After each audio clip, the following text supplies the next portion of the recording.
The night of February 28 was calm. Only from time to time missile flares were seen on the front line and strolling duty machine guns clattered. Aviation did not work. It was sowing fine snow.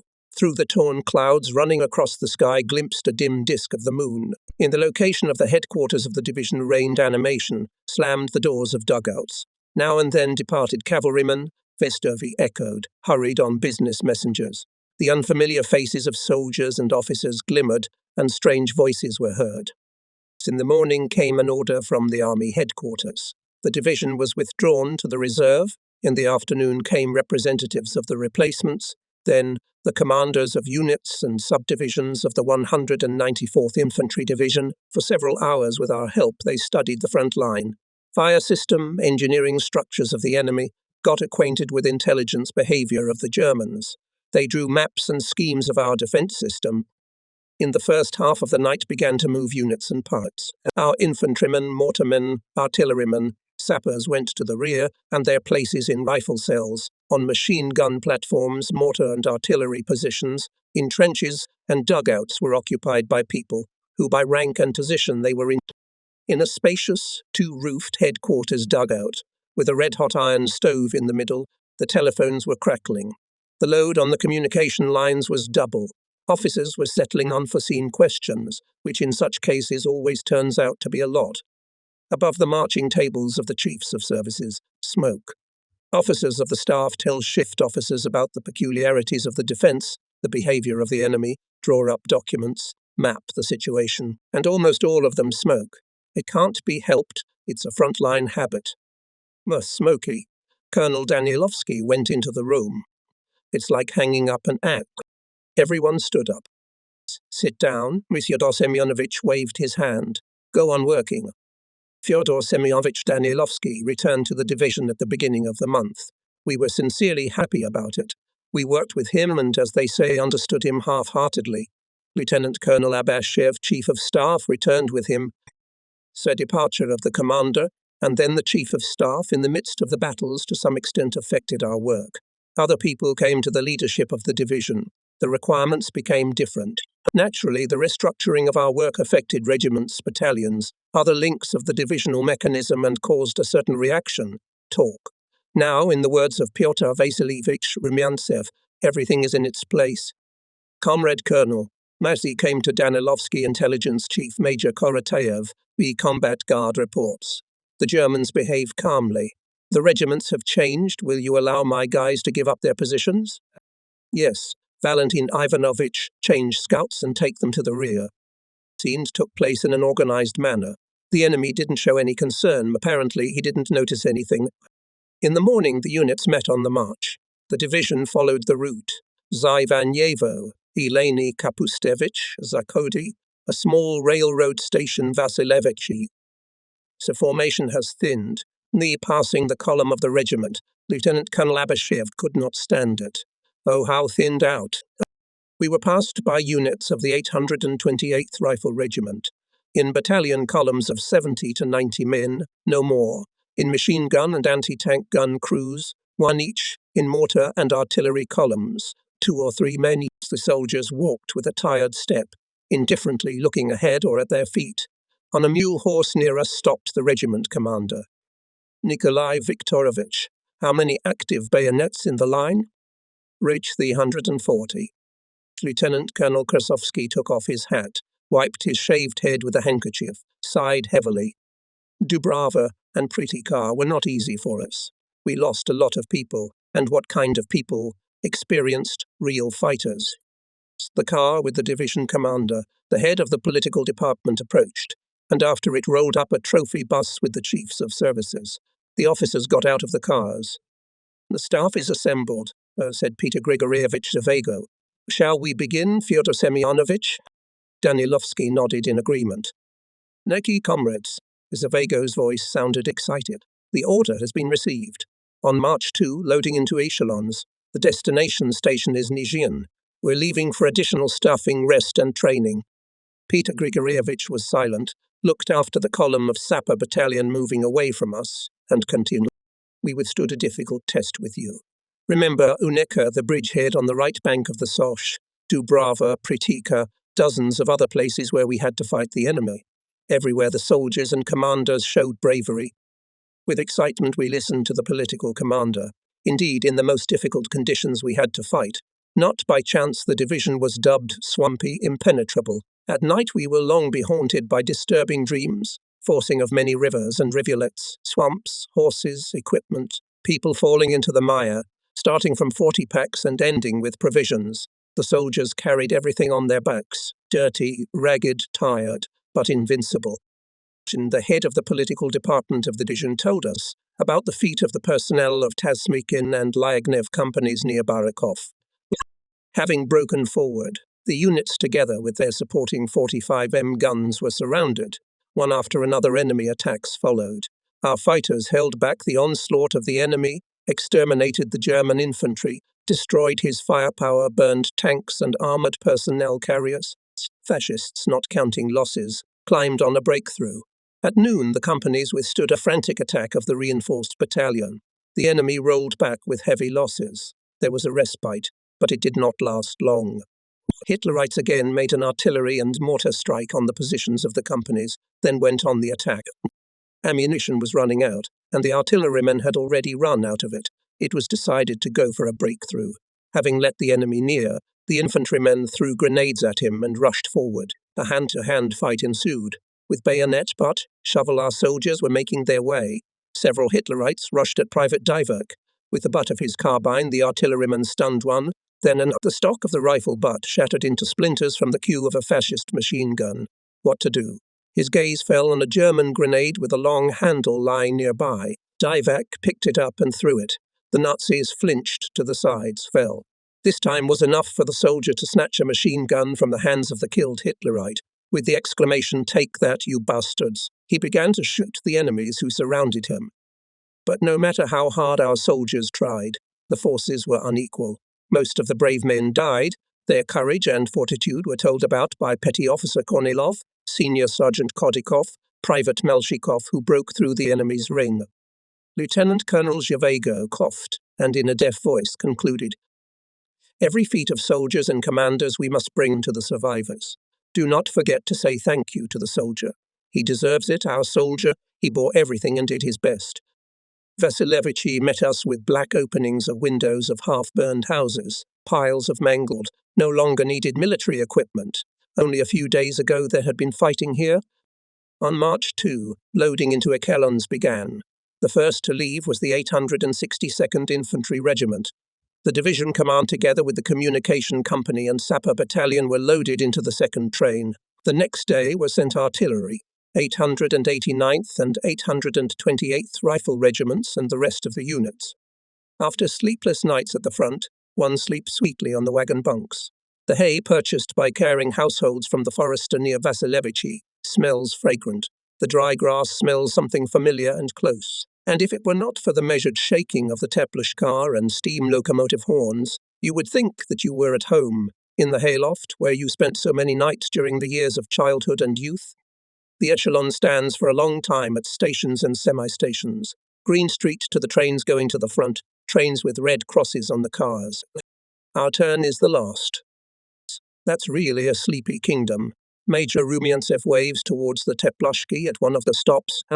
Joe Vasilievich was checking the service of anti-aircraft gunners, guard and internal troops. They fell down like bears in their dens. Continues the major, snoring. Are you with them? Hearing my surname, I rise up, saying the first thing that came to mind. Like everyone else, so am I. I see. I'd like to squeeze in about 600 minutes myself, but service is service. I've got something to talk to you about. Get down. I crawl down from the bunk, scoop water with a cauldron and pour it on the hot back of my head. You'll catch cold. The water must be ice cold. No, I'm used to it, a Siberian, and the water's room temperature. Chief of the operational department waits for me to put on my uniform, and only then invites me to sit down. I lower myself on a pine stump. Pyotr Vasilievich smokes a cigarette, as if in between he says, "You've suited us, Sasha. You have a staff grip, you've acquired some skill. What's your point, Comrade Major?" How impatient. Yes, I understand you. I knew from your voice that you won't stay. And after a little silence, Rumiantsev continued, The other day we'll call you personnel officer. He has already talked to me. I won't interfere with your departure. You're not going to the rear, but to the front line. That's right.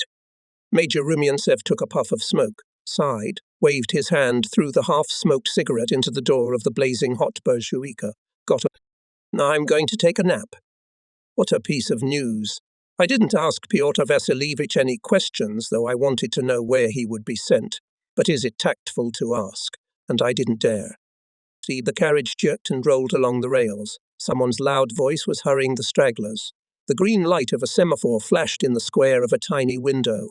The train was leaving the front line. The stove was humming in the teplishka. The watchman, a low, stubby fighter of about 50 years of age, threw wood into the fire soaked with warmth, quacked contentedly and blissfully squinted his sparse red eyebrows. The staff officers were tossing and turning in their sleep. Sometimes one of them would jump up, stare at the fire for a while and fall back on the haystack. The morning greeted us with sunshine. I pushed aside the door of the teploshka and involuntarily squeezed my eyes shut. Damp, thickly smelling air hit me in the face. Large drops of water fell abundantly from the roof of the car. An icicle broke and shattered into dozens of multicolored sparkling shards. The command training, as Lieutenant Colonel Abashev called it, took place in a neighboring car. By the time we arrived, a map of the Dubrava area, erased at the bends, was already hanging on the wall. Swamps again. Nytaptin Gerasimov couldn't stand it. I've already got them in my liver for the rest of my life. Why But then the division leadership came in. The debriefing began. Colonel Danilovsky evaluated the decisions of commanders and chiefs, analyzed the security measures, praised the scouts of the 889th Rifle Regiment for the initiative in the capture of Dubrava. In the address of the Divisional Intelligence Company, said that the eyes and ears of the division did not always keep the headquarters informed of events, sometimes acted slowly and indecisively, broke away from the enemy. Major Valentin Korotev and other service chiefs more than once had to blush during the speech of the division commander. I was especially alarmed by the fact, Danilovsky chuckled, that not all reports on the situation corresponded to the real state of affairs. Some comrades sometimes sinned against the truth, for one reason or another gave wishful thinking for reality, and this should not be allowed in any case. In fact, this is disinformation of higher commanders. Of course, to tell the truth, no matter how bitter it may be, it also requires courage, as well as to rise to the attack.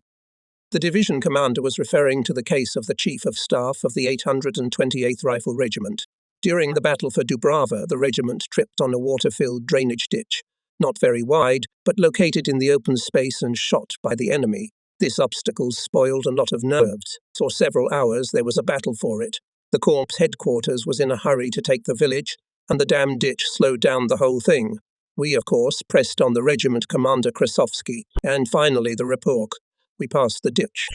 Chief of Staff of the division quite rubbed his hands. Finally, be damned. Rumyantsev joined the 889th Regiment, and suddenly his face stretched. It turns out that the left flank battalion of the regiment lies in front of the ditch. This was reported by the Chief of Staff Modin, a man whose words there is no reason not to believe. Angry Abashev snatched the tube from the hands of the major. What are you tramping there? Behind the ditch, and the Germans are not. Krasovsky kicked them out long ago. The Krasovsky is behind us, on the flank. Are you sure? Yes, Comrade 2. Good. Now an officer of the headquarters will come to you. We'll sort it out on the spot. As it turned out, Major Zabaznov, Chief of Staff of the 828th Regiment, was to blame. Several men from Laptev's company overcame the ditch. Combat reported this to the regimental headquarters, and Alexei Prokhorovich Zabaznov, reporting to us, added on his own behalf that the regiment was fixed on the line. While the calls were going on, the fascists managed to push back a handful of our fighters to the former position by counterattack. However, the commander was in no hurry to report what had happened. It is difficult to say what he was guided. One thing was clear: committed negligence bordering on a crime. During the battle can happen anything. It happens that it does not go exactly as outlined on the maps and laid out in the plans. But this does not give the right to the commander, no matter what post he holds, not one iota, to depart from the truth. Embellishment, untimely report on the state of affairs are always harmful, but especially fraught with grave consequences and intolerable in a combat situation. where even the slightest deviation from the truth or a minute or two of delay can turn into extra human lives. This is what the division commander warned us against. Analysis of the battles for Dubrava, and then Pritika gave a lot to everyone, and especially to us young officers. It made us look at ourselves from the outside, analyze our work and the work of comrades, lower commanders, staffs, neighbours. For me, it was a great school of commanders' formation and gaining combat experience. One day I was asked to look in by the head of the personnel department. Mikhail Petrovich Taranov greeted me cordially, joked about the March drop and the coming spring. Leafing through a thin folder of my personal file, he said with a smile, "Your staff service is over, Altunin. It's over. You're going to be a commander. Aren't you glad? I can see from your face that you're happy, and rightly so. At your age and with your hot temper, you shouldn't be souring in HQ." Captain Taranov didn't ask for my consent. He spoke of my new assignment as if it was a done deal. It was not difficult to guess that Mikhail Petrovich had time to meet Major Rumiantsev, and they decided, at least for the short term, my fate. I had to introduce myself to my superiors. The division commander is waiting for us. The wagon was divided in two by soldiers' cloak tents. One half housed the personnel department, in the other half, the division commander, the head of the political department, and the chief of staff. We went in there. The room was neatly cleaned. At a table covered with red cloth, Colonel Danilovsky was writing something. On the walls there were beds with white pillowcases on the pillows made up with soldiers' blankets. "Mission to come in, Comrade Colonel." "Yes, come in." Danilovsky lifted his face from the sheet of paper, written in small handwriting, looked at us, and, fixing his gaze on me, "Altunin is here, so you're running away from headquarters. Not good. And already to both of us. Comrade, sit down." Fyodor Semyonovich looked at me once more and continued. "We'll have a short conversation, Alexander Terentyevich. We know you. In the battles you have shown yourself from the good side, and this is the best characteristic. There is an opinion to appoint you commander of the 2nd Battalion of the 889th Rifle Regiment. Can you handle it?" "I can do it." "I didn't expect any other answer from you. Take the battalion, get into the business, and wait for us to visit." The colonel stood up, signalling that the conversation was over. We also stood up. At that time, Lieutenant Colonel Chivot entered the room. "Yes, Grigorievich?" The commander turned to him. "You have nothing to the new commander?" "Altunin," smiled Lieutenant Colonel Zhivago. "What is there to congratulate him? He's ours, we know. The only thing I'd like to ask you, Senior Lieutenant, stay close to Yelegin. You have an experienced, knowledgeable deputy commander. It's not a bad thing to learn how to work with people from him. In general, take a good look at him. You won't regret it." "Well, then I wish you success." Ma shook my hand in Alovsky. "And that on the new position for a long time, not to linger combat. Now we will ask you not only for yourself, but also for the people. Understand me?" "Yes, I understand." "That's right. Congratulated me on my new position and the head of the political department." I got out of the car. My heart was both happy and anxious. The train stood at the crossing, waiting for the semaphore to open the way. On March 12, the division finished unloading at Nishin Station, and on the same day left the small Ukrainian district town drowned in gardens. The headquarters went to Bezuglovka, 828th Rifle Regiment, to Kurilovka, 862nd, 889th Rifle and 261st Artillery Regiments, and 418th Separate Fighter Anti-Tank Division respectively settled in the settlements of Pashkivka, Doroginka, Sindor. The division became a part of the 3rd Guards Army. With a duffel bag over my shoulder, having easily jumped off a hitchhiker's cart on the crooked street of Doroginka, I went to look for the regiment headquarters. The gardens and orchards of the village were still covered with snow, and in the outfield there were already gaps with damp, shining in the sun last year's grass, falling almost knee-deep in the stiffened ice. I approached the first house I could find, in the wide yard of which 2 army camp kitchens were smoking. He called out to the cook, stirring a large ladle in a cauldron. "Where is the regimental headquarters, Comrade Senior Lieutenant?" asked the freckled soldier. "Evan, 5 yards away," he pointed along the alley. There was a house with a big porch under a green iron roof. It's the biggest in the district. The collective farm board, and now it's the headquarters. Full information, I smiled. "Why?" The cook didn't understand. Did I say too much? No, thank you. It's about 15 minutes later, I entered the headquarters. In a room, spacious five-walled hut, Regimental Chief of Staff Major Modin conducted with the officers of the lesson.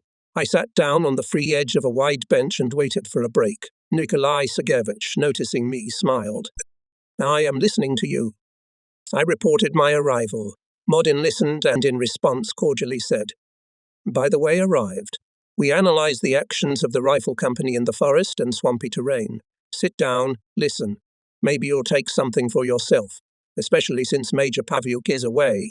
There's no one to report to except Major Kulyabin, but he's not here right now. We decided to build a bathhouse, so I went there. He'll be back in an hour and a half. Sit down. Nikolai Sergeyevich continued the lesson. He spoke calmly, confidently. He reinforced the statutory provisions with examples of past battles, decisions of commanders and superiors in the course of accomplishing assigned tasks. He often referred to one or another of the officers. He did not ignore me. In short, there was a business conversation. After the class, Modin introduced me to the officers of the regiment, familiarized me with the plans for training of the unit.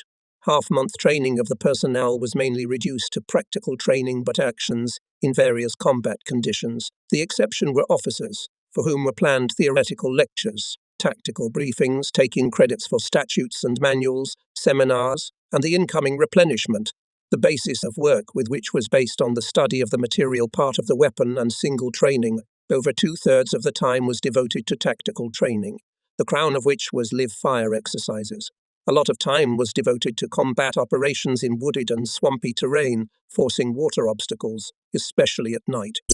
Late in the evening, when my acquaintance with the documents was coming to an end, Majors Valentin Evstafievich Pavlyuk and Nikolai Afanasyevich Kulyabin returned. They were excited and joyful. Replenishment had still arrived in the division.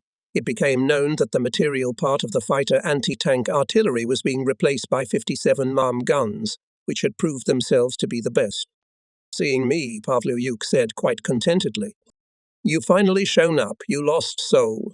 Today I asked Rumian Svevs, 'Where do you put my commander?' 'What commander?' he said. 'What commander?' 'Altunin. He hasn't been confirmed in his post yet.' 'Well, what of it? The order is a piece of paper, but I need a man, a combatant. People are waiting for him, living people. Yes, do not boil you. Answers. Your Altunin is gone. Yesterday evening he left, and probably already in place." Nikolai Sergeyevich, Pavlyuk turned to the Chief of Staff. "Have you introduced Altunin to our affairs?"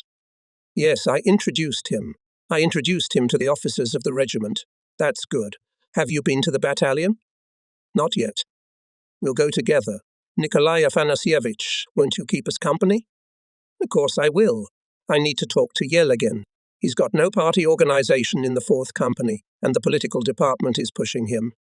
Or rather, recommends it. Nikolai Afanasyevich." "Let it be so."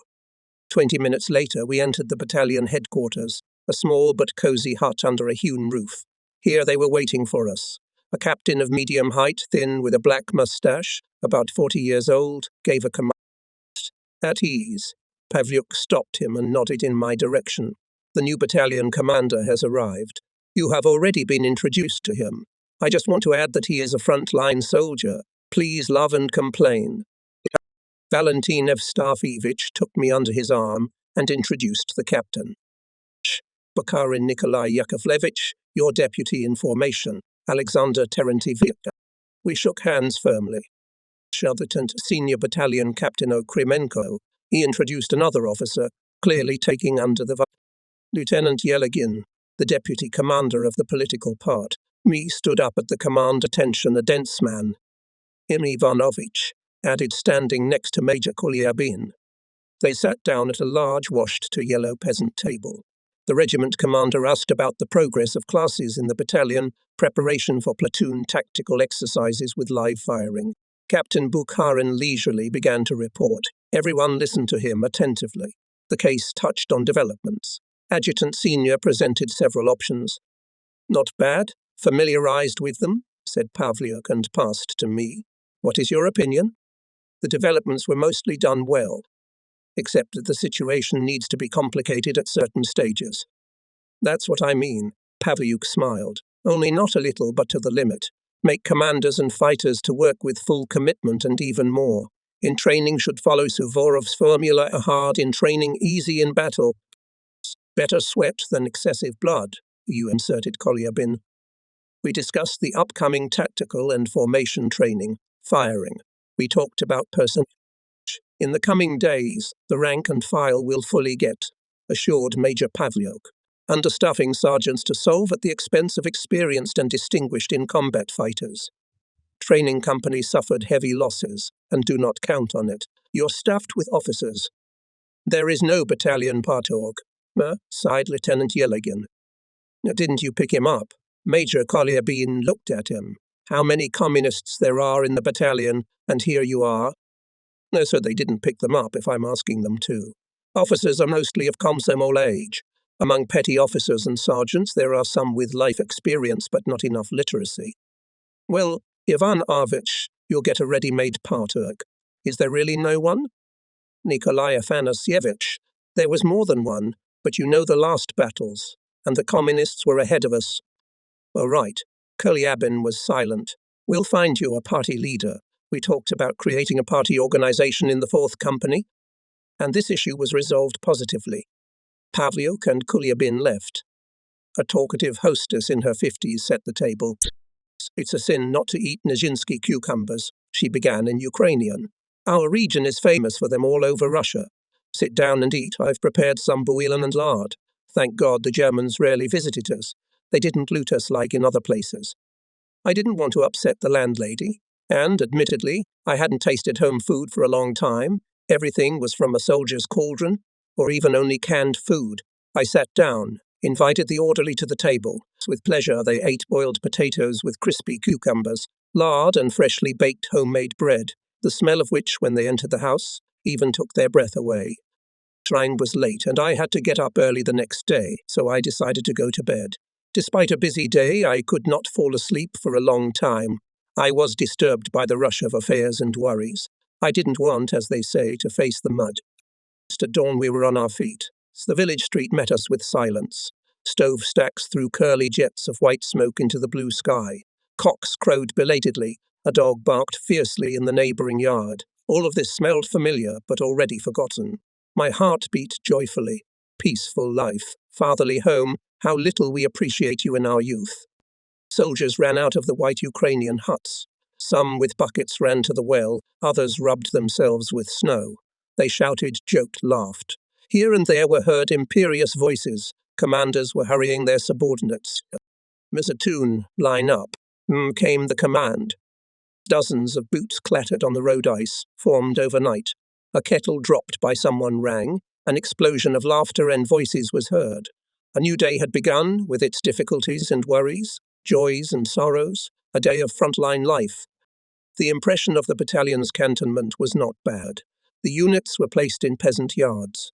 After trenches and trenches with groundwater, Belarusian bogs, frosts and thaws, drying shoes and clothes, it was a paradise. People looked cheerful. The premises were kept in order. The service of the troops was not badly organized. I was pleased that the subordinates knew what they were going to do. I could feel the firm hand of the headquarters, officers of the battalion. My deputies turned out to be knowledgeable people. Captain Nikolai Yakovlevich Bukharin, a man with extensive military and life experience, worked hard, set the tone for the commanders of companies and platoons in demanding, organizing and conducting classes and exercises. Despite the difference in age, Nikolai Yakovlevich was twice my age. We quickly found a common language, became good comrades and even friends. I cannot but emphasize, I learned from him the methodology of working with subordinates. I also learned a lot from my deputy in political part, Lieutenant Ilagin. Ivan Ivanovich in the past, a man of the most humane profession, a teacher. He was born on the Volga. In 1928, when I was still running as a boy, joined the party. I volunteered for the front. I was a political fighter, parter of a company, battalion, regiment agitator, through the edge of the front life, several times contused, wounded. He knew, as they say, along and across the soldier's soul. That's why the soldiers came to him for advice and help in the night and midnight. And although he repeats, they do not come to me, to the party, Ivan Ivanovich personality. His authority meant a lot in the battalion. Not without reason, he was highly appreciated and known not only in the regiment, but also in the division. Much good can be said about Captain Okremenko, other officers of the staff and units. In general, the command staff of the battalion was friendly and efficient. We were doing well. We had no complaints about the course of the training process. In the first days of my stay in the regiment, I was waiting for a pleasant surprise. Once, returning from shooting, I spurred my horse and broke away from the general column. I wanted to be alone, to gather my thoughts. The weather was favorable for it. After almost 24 hours of snowfall, the sun came out. The first drops were falling from the trees. I drove rejoiced at the nice day, the sun, the light, the fact that today the results of shooting were much higher than the previous time. The houses of Doroginka began. The street was packed with loose snow, scattered with numerous paths. At a turn, a fighter appeared. A soldier like a soldier, except that he wore a half-coat of unusual whiteness and a Cossack kubanka. Not many different people come to the regiment on business of service. I would have passed by without being stopped by a melodious maiden's voice. "Nersiu, Sasha." It was like an electric shock. Is it really Marina? Jumping off the saddle, rushed to the girl and 2 steps away from her, as if running into an invisible barrier, stopped in indecision. Marina! In this name for me merged together and 2 years of waiting for the meeting and joy and surprise. Marina, with greedily looking into the sweet face of my saviour, selflessly defended me in March 1942 in the hospital from death. Parting, we promised to correspond, and at the first opportunity to meet, but we managed to exchange only 1 letter. The sudden advance of fascist troops in the south of the country interrupted the correspondence. The territory where the hospital was located was behind enemy lines. I received disappointing answers to all my inquiries about the fate of Nurse Marina. Immediately after the liberation of the station, Lykoi made a new attempt. Rayvonenkam demanded to give the address of the girl's parents, which I did not know. The commandant of the station said that during the evacuation, the fascists bombed the hospital echelons, so most likely the nurse I was interested in was killed. Only in the depth of my heart there was hope for a meeting after the war. And here was a meeting on the front road. Marina looked at me with wide-open eyes, silently. Apparently, too, did not believe in what had happened. Tears were rolling down her pale cheeks. With tenderness, I look at the almost unchanged face. Only pale cheeks, barely noticeable mesh of wrinkles in the corners of the eyes, and as if frozen in them, pain spoke about the experience. "Hello, Marina," I almost whispered. "Is it really you?" Overcoming the stiffness of the unexpected meeting and feeling a sense of tenderness, I hugged my saviour and held her tightly to my chest. How much I was looking for you, Sasha. Swallowing tears, finally squeezed out Marina, where only did not write. I too, Marina, but you're like in the water vanished. The hospital was bombed. I had to endure a lot during the retreat. Then the reserve. I asked to go to the front line, and now you've come here. So us. I finally exhaled. Yes. So now almost together. That's great, Marinushka. I command a battalion. A smile, a joyful smile, lit up her tired face. Forgetting everything, we continued to stand in the middle of the road, eagerly asking each other about our experiences during the separation. From that day, we continued to walk the same front road, firmly resolved that only death could separate us. On one of the last days of March, I conducted tactical exercises with the 4th Company. The weather was not spring. The low wind was reeling the flaps of overcoats, burning my face, carrying snow course. In the shaky shroud, vaguely viewed objects. It was as if winter had decided to give spring a fight. Hollows, gardens, and shrubbery were covered with wet snow. Class ended at dusk. Tired, we walked back to the village. We approached the outskirts of the village. It was quieter here. From the outermost hut smelled of home and warmth. The column quickened its pace. They heard talking jokes. In one of the courtyards we passed, I heard a lively conversation and laughter. Wanting to find out what was going on there, I turned to the yard. Ntsiedizo tak divo. I heard Ukrainian words. Malenki, I want to grab you with my teeth and hit you with a hoof. It turned out that a new batch of horses had been sent. Natenko, from the regimental mortar battery, chose a black stallion, came up to him, and the horse grabbed him by his overcoat. They rushed in different directions. There was a crackling sound. Natenko tumbled out of the hedge, and the colt was on his back. A circus. smiled the soldier standing next to him and explained. I saw such small skates in the circus before the war, and here they sent them to us. The soldiers continued to discuss the details of the meeting with unusual horses. The spacious peasant's yard was bursting with laughter now and then. On arrival at the headquarters, I asked Ivan Ivanovich, "What other circus horses have they brought into the regiment?" "No, Alexander Terentyevich," Lieutenant Yeligin revived. "Mongolian breed horses arrived to the regiment, stunted half-wild steps. We started to dismantle them, but they wouldn't let us. Not only to harness them, they wouldn't let themselves be caught. If anyone comes near, they throw themselves. A performance." Ivan Ivanovich smiled at something of his own. "We got a few horses too. Tomorrow you'll see them. I think we'll ride them, tame their temper, and they'll be good helpers for us." You looked like in the water. Unassuming at first glance, horses turned out to be very hardy. They helped us during the battles. Soldiers and commanders, especially artillerymen and anti-tankers, many times remembered the gift of Mongolian comrades with kind words. We continued to prepare for battles, rejoiced at the news from the fronts. In these days, the second stage of the grandiose battle in the right bank Ukraine unfolded. Despite the spring thaw, the troops of the first and second Ukrainian fronts were crushing the fascist invaders. Every day, radio and newspapers reported about the liberation of dozens of settlements. In Sovinform reports, the names of Chernivtsi, Kamyanets-Podilsky were more and more often flashed. I remember how jubilant we were when the Soviet army came to the border, and not only for us, for all Soviet people. On March 27, 1944, the newspaper Pravda wrote, expressing the aspirations of the people. Here it is, the long-awaited, thrice-desired state border of our fatherland, 33 months ago trampled by the enemy. In honor of the withdrawal of the Second Ukrainian Front to the Prut River, the state border of the USSR rally was held in the regiment, so I will never forget the excited faces of my comrades in arms. In Captains Ivan Vechtemov, Sergei Emelanov, Senior Lieutenants Nikolai Shugunov, Dmitry Odegov, Lieutenants Ivan Titov, Anna Shemirdanov, Senior Sergeants and soldiers, together with whom I was soon to fight with the sworn enemy, and our thoughts and aspirations were well expressed by Major Nikolai Afanasyevich Kulyabin. So the day is not far off when you and I will come into contact with the enemy. We will beat and drive the fascist scum, chase it back to where it came from. Nikolai Afanasyevich looked at us. "Noting, friends, I want to tell you one more thing. The day is not far off when we will enter the lands of the peoples of Europe. You and I will have a high and honorable mission of liberators from the fascist yoke. We must prepare for it. We will be looked up to. We, the people who came from the world of socialism, will be taken as an example. The bourgeois propaganda has made a lot of falsehoods about us. We must always remember this and represent our Soviet system abroad with dignity."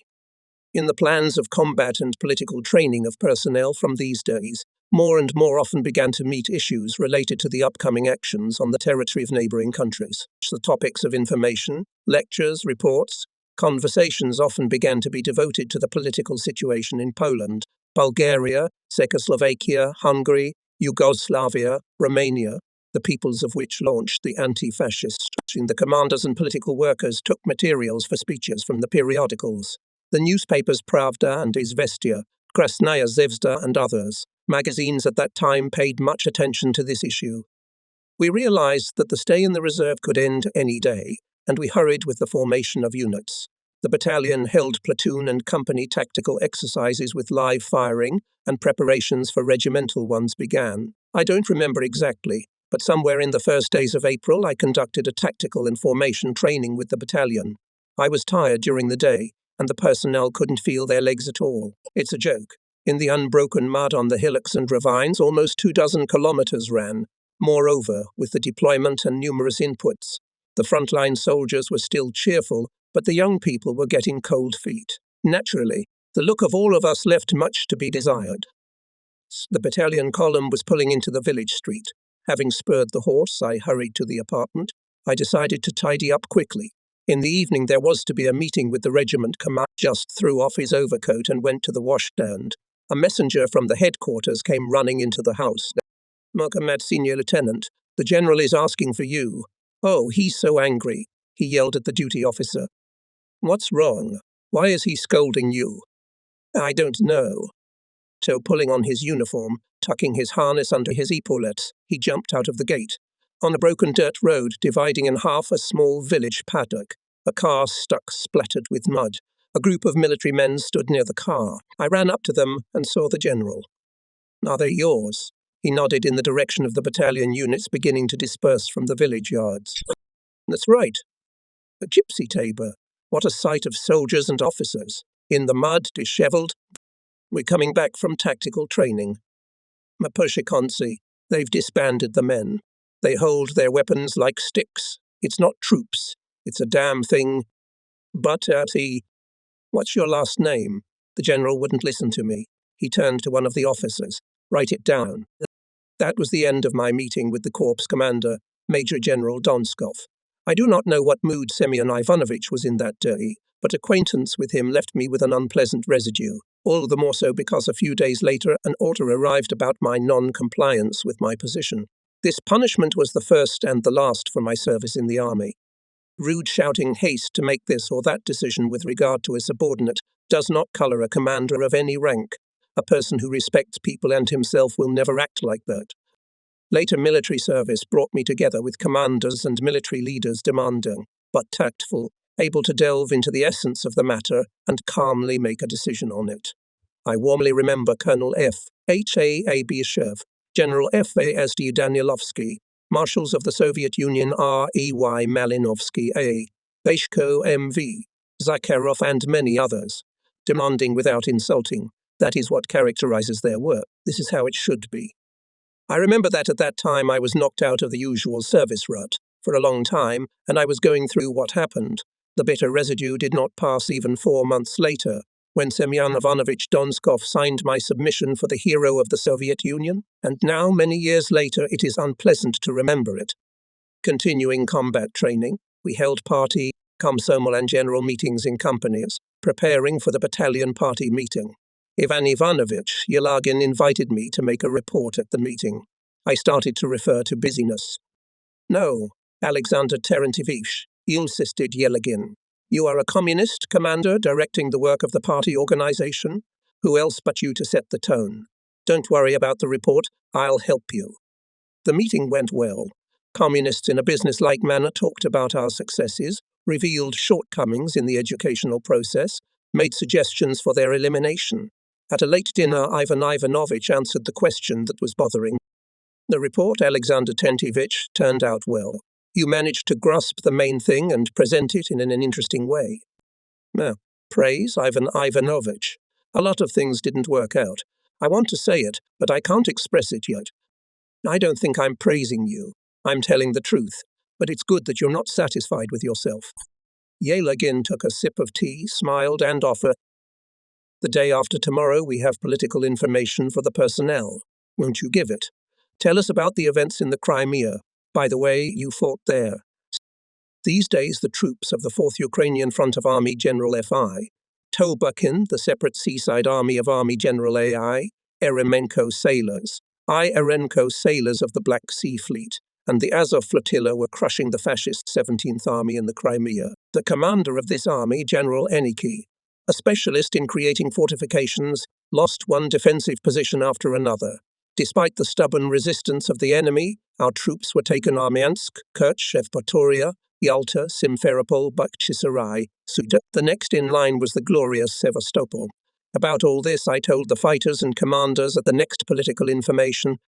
Gradually, Lieutenant Yelagin drew me into educational work with the personnel, not easy, but necessary for every commander. The mood was excellent. The dream to go to the front at the head of the unit was realized. From his father and from home received good news. Marina is near. Meanwhile, the stay of the division in reserve was coming to an end. One day was received the order to march. The final point of our movement was a small railroad station, Kivertsi-Rivne region. The division became part of the 3rd Guards Army. Once again, the road. Kilometre poles are running back, telegraph wires are flickering, trees are flashing. In the lowlands of meadows, along the banks of rivulets, lakes and ponds peep white willow, and on the hillocks, shoals of tender green first grass. The warm spring air blows caressingly. Huddled around the doorways, the soldiers look at the spring pictures passing by. A song is heard under the harmonics and trophy German accordions. A cheerful song, Alexander Terentьевич. Lieutenant Yelagin touches my shoulder. Yi is a sign of good mood and strong spirit. We listen to the cheerful, whistling refrain of Kalinka and involuntarily pick up the tune ourselves. At stops where we are waiting for oncoming trains, we hear our troops are expanding the bridgehead on the right bank of the Dniester. They are fighting on the close approaches to Sevastopol. Our aviation strikes on enemy reserves in Poland and Romania, Czechoslovakia. The holiday is beginning on our street. Ivan Ivanovich. I turn to Yelagin. The cities of Zitomir, Novograd-Volynski, dozens of other towns, villages and settlements are left behind, different in size, geographical location, but almost equally devastated. At the station, Kivertsi arrived at night. In the nearby forest, the command was heard. The wagons came to life, the clanking of doors being pushed open, the crunch of rubble and slag under hundreds of soldiers' boots. Sensing the end of the journey, the horses rumbled. Only anti-aircraft gunners did not move from their places. Their task was the same as before, to guard the regiment. Quickly unloaded the property. The formation and roll call were not long. Ivan Ivanovich and I were disturbed by brothers Goropsi. Feodosi and Methodius asked permission to visit their relatives, assured that they would catch up with us. On my own responsibility, I let the sergeants go. Will they let us down, sparrows? I don't think so. The guys are serious. As if in response to our conversation, familiar figures appeared at the end of the wooden platform. There they are. Theodosius and Methodius ran up to us. Out of breath, joyful, they announced their arrival. Did you find your relatives? Of course we found them, Theodosius answered for both of them. Well, we'll talk later when we have time. Now go to your platoons, they are waiting for you there. The brothers clearly turned and ran to find their units. On the same day, April 23, the Corps, Division, and consequently the regiment became part of the First Ukrainian Front. We guessed that major events would soon unfold, and personnel and equipment were unloaded at stations, semi-stations, railroad sidings. At night, the troops, observing all kinds of precautions, moved to the areas indicated to them. We did not know that the actions of our troops in Belarusia, Baltic, Karelia and other places were soon destined to result in a general offensive of the Soviet army along the entire Soviet-German front.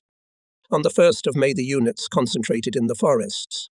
We were to replace the units of the 1st Czechoslovak Brigade. We had heard about the fighting deeds of Czechoslovak internationalists who participated on the side of the Soviet army in the fight against the Nazi invaders. And so military fate brought us together. We looked at the uniforms with interest, listened to the unfamiliar accent of soldiers, non-commissioned officers and officers. Cheerful, fit soldiers and commanders made a good impression. After the formalities of receiving the defense section from the 2nd Separate Battalion of the Czechoslovak Brigade, the anthems of the two countries were sung. The unusual ceremony remained in the memory of each of us for a long time. On one of the first days of May, the Partor arrived to the battalion, above average height, broad-shouldered, slender, with a northern accent. Lieutenant Malygin, Mercha, introduced himself, and after a short pause, Vasily Fedorovich, I have arrived at your disposal. Vasily Fedorovich was not a regular officer. It was evident from his dishevelled gait and his report. My attention was attracted by the awards and the patches on his uniform that testify to his wounds. Had a chance to smell the front powder, flashed a thought. What did you do before the war, Vasily Fedorovich? Lieutenant Yelagin inquired.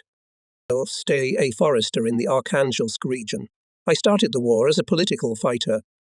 Malygin had time to fight near Rostov. As deputy political officer of the company, participated in the Battle of Stalingrad, graduated from courses for political officers.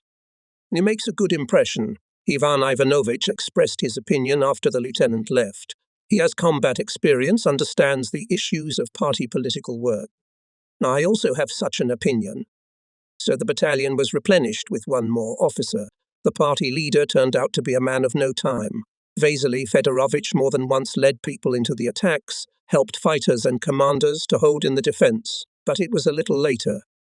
We continued to prepare for the upcoming battles. The battalion participated in a regimental exercise on the theme breaking through heavily fortified enemy defences in wooded and swampy terrain with forcing a water barrier. The exercise revealed the strengths and weaknesses in the training of the personnel, errors and blunders tried to correct. Here we celebrated the anniversary of the formation of the division. In the anniversary order summarised the results of the combat path of the compound for a year of fierce fighting. It said, "The division together with the entire Red Army has passed a glorious battle path from a small river Lavation K to Desna, Soj, Denaya per Berezina, sweeping away and destroying the Nazi invaders on their way, liberating inch by inch native land. For a year of fighting, the division passed over 460 kilometers with fights. More than 600 settlements were liberated. The festive order called us to new victories in the fight against the Nazi invaders and ended with the words, 'Death to the German invaders.' On the night of May 24, we marched and by morning concentrated on the specified line. One day, the battalion commanders of the divisions of the 1st Echelon gathered Commander Colonel General Gordov. High, slender, trim, Vasily Nikolaevich made a pleasant impression on me. The manner of his conversation also impressed me. We were talking about the offensive.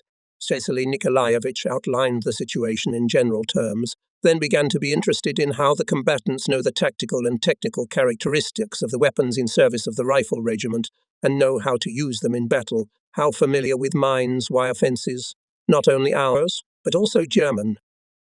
It is necessary for you, comrades battalion commanders, to know all this like 2 times 2, repeated the commander when any of us could not express his thought correctly or found it difficult to answer. Vasily Nikolaevich Gordov walked along the aisle with a firm, springy gait, stopping now and then, asking any of us, "What do you think? Or is your comrade's answer correct?" If the Colonel General was satisfied with the answer, he immediately praised the officer and set an example for others. In the course of the war, I did not have a chance to meet Colonel General Gordov, although I heard a lot about him. Demanding harsh, this man was merciless even to small manifestations of confusion, harshly asked his subordinates for mistakes, even the sometimes unnecessarily harshly, then often suppressed their will and initiative, confidence in their abilities. Perhaps the bitterness of the failures of the first years of the war left an imprint on his character. The 41st and 42nd years, Vasily Nikolaevich spent on the front line and learned well the true price of weak-willedness, disorderliness. Until June 10, we continued to be on the same line of defense. Both sides were conducting intensified reconnaissance. At night, search parties seized soldiers who strayed while on duty or lagged behind and dragged them to their own. On these occasions, there was commotion on the front line. A series of coloured rockets furrowed the dark sky, gun and machine gun fire, and sometimes mortar and artillery batteries joined in. The fire was mainly conducted from reserve positions. Continuing to improve the defence in engineering, the soldiers often found shells, cartridges, grenades corroded from time. Weapons of the First World War. The regiment's defence site was located on a historical site. From here in 1916, the troops of the Southwestern Front under the leadership of General of Cavalry A. Brusilov carried out a brilliant defence of the regiment. A. Brusilov carried out a brilliant breakthrough of the Austro-Hungarian troops, and trenches as such were not preserved, but their rectangular outlines were clearly visible on the ground. The reinforced concrete caps were not badly preserved. Some of them were even adapted for firing points. Naturally, we all became interested in the events of those years. At first, there were a variety of opinions. Some officers said that the offensive had failed in the end, so it was not worth talking about it. I do not remember on what occasion. During a break in one of the meetings, a conversation about Brusilov came up. Guitarist General, Captain Vechtamov waved his hand. "What can you take from him?" "Do not tell me, Comrade Vechtamov." We turned to Ivan Nikitich, the head of the political department, Lieutenant Colonel Zhivago. "I've made some inquiries about General Brusilov. They are quite, I tell you, curious. Alexei Alexeyevich Brusilov is an interesting person. He took part in the Russian-Turkish War of 1877-1878. In 1900, he commanded a division, later a corps, an army, and finally a front. Brusilov's brilliant breakthrough is an example of military art, which put Brusilov among the best military commanders of the First World War.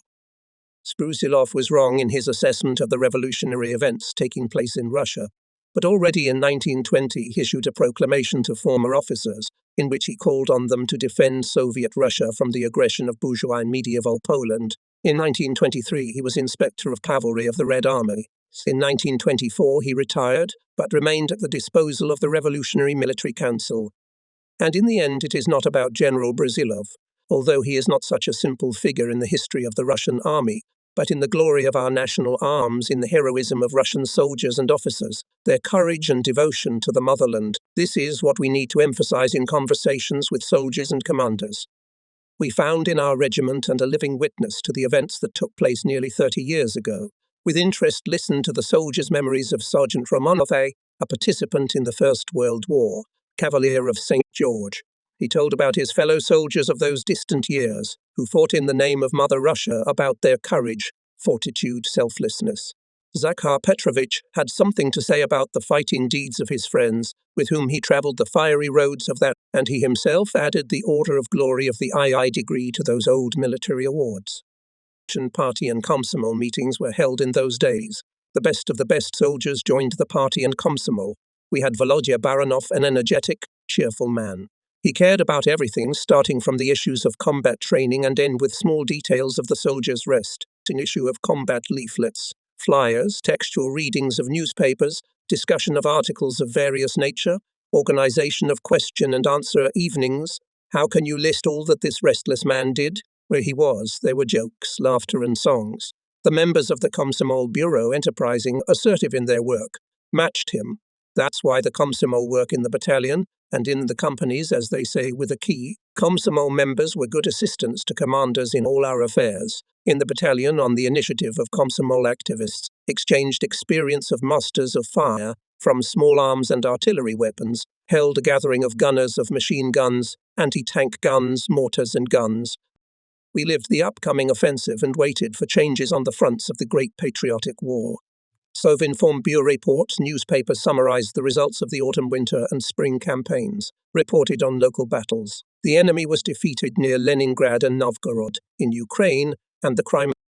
We welcomed with joy the news that on the night of June 6, Allied troops crossed La Mépèche and began landing on the coast of northern France. At the same time, their aircraft struck the enemy garrisons stationed in the cities of Calais and Dunkirk. Finally, the long-awaited Second Front was over. Meanwhile, summer was gaining strength. Warm and sunny June of the 44th passed with short thunderstorm rains, birds' homonym, nightingale trills, tart smells of flowers. Nature seemed to beckon with dreams of 20-year-old guys dressed in army uniforms, brought back memories to 40-year-olds. The former, in the evenings, in their free time from duty, sang songs or made intricate pretzels with their feet to the accompaniment of harmonicas, stomped so that the ground trembled. The latter, gathered in circles, talked about their pre-war life, remembered the families with whom the Nazi invasion had separated them. One late evening, going around the guard with Lieutenant Maligan, we witnessed one of these conversations. I received a letter the other day.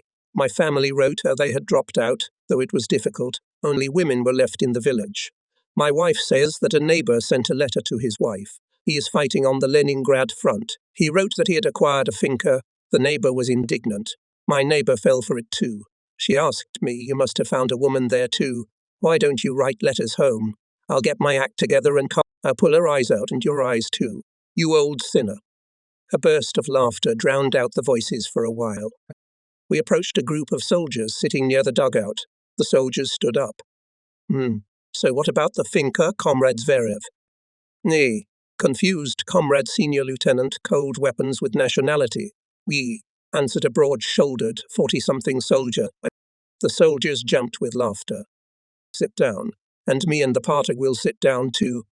Jim sat down on a neatly rolled-up cloak tent, offered by Senior Sergeant Nikolaev. Thank you, Aleximovich. Nikolaev looked at me somehow surprised. But when I addressed Junior Sergeant Zhigora by name and patronymic, I realized that I knew not only him.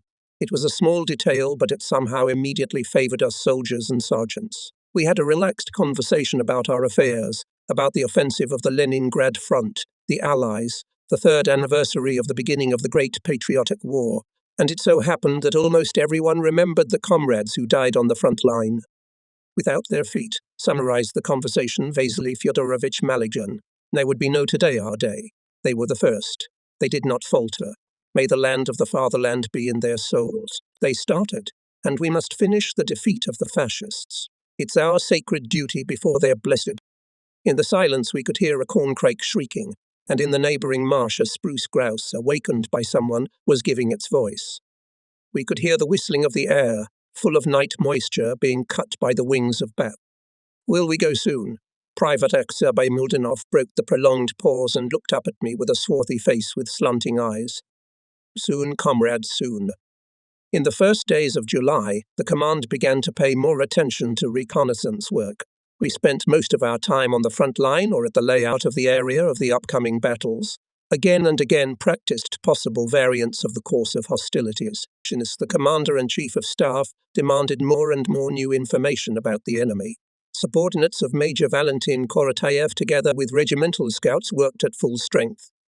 The enemy's defense consists of 3 strips, containing full-profile trenches, passages, trenches, firing, main and reserve positions for artillery, mortars, tanks, various kinds of engineering barriers. Not only large settlements, farms, individual yards, but also hills and heights dominating over the terrain turned into resistance nodes.